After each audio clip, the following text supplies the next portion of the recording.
This is a reading of The Night Before Christmas, written by Clement Moore and illustrated by Mary Englebright. 'Twas the night before Christmas, when all through the house not a creature was stirring, not even a mouse. The stockings were hung by the chimney with care, in hopes that St. Nicholas soon would be there. The children were nestled all snug in their beds, while visions of sugar plums danced in their heads. And Mamma in her kerchief and I in my cap had just settled down for a long winter's nap. When out on the lawn there arose such a clatter, I sprang from my bed to see what was the matter. Away to the window I flew like a flash, tore open the shutters, and threw up the sash. The moon on the breast of the new-fallen snow gave the luster of midday to objects below, when what to my wondering eyes should appear but a miniature sleigh and 8 tiny reindeer. With a little old driver so lively and quick, I knew in a moment it must be St. Nick. More rapid than eagles his coursers they came, and he whistled and shouted and called them by name.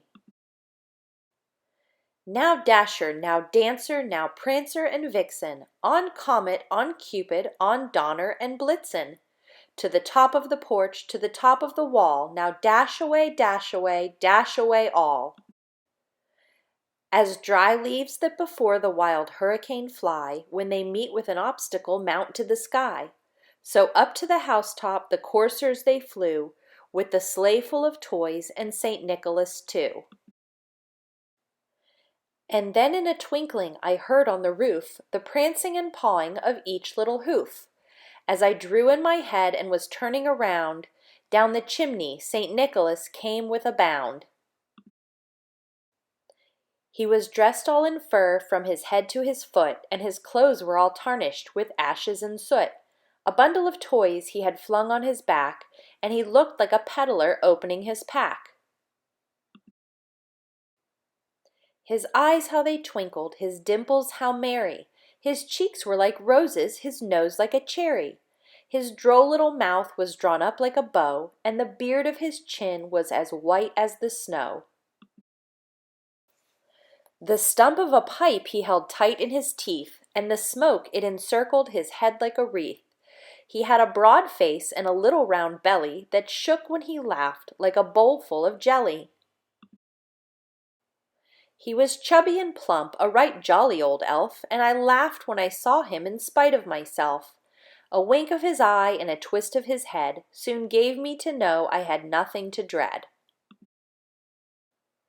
He spoke not a word, but went straight to his work, and filled all the stockings, then turned with a jerk, and laying his finger aside of his nose, and giving a nod, up the chimney he rose. He sprang to his sleigh, to his team gave a whistle, and away they all flew like the down of a thistle. But I heard him exclaim ere he drove out of sight, "Merry Christmas to all, and to all a good night." Merry Christmas, everyone!